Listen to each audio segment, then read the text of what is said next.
મારી તું મારી ગઈઢી માસો મારા બાપ દાદાએ તને બેહારી છે.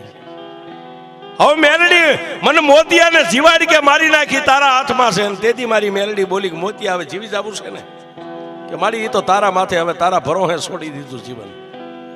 કે તો મોતિયા સાંભળ કાલ દીવું કે બળદ અહીંથી જોડીને જાને ખેતરે એક કાચનો શીશો બંડીના ખિસ્સામાં લેતો જઈએ.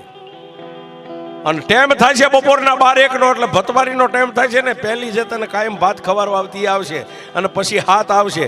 એ આઠે આવીને તારી સામે ઊભી રહે એટલે એને ખાલી તું એટલું જ કહેજે કે મારી માને હું પૂછીને આવ્યો છું, તમને લઈ જ આવ્યું છે, પણ તમે ખરેખર સુડેલું શોખ નહીં એનો મને એક ભ્રમ છે.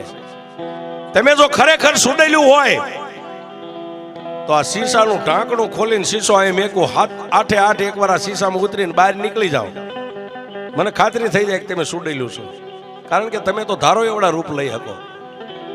એકવાર શીશામાં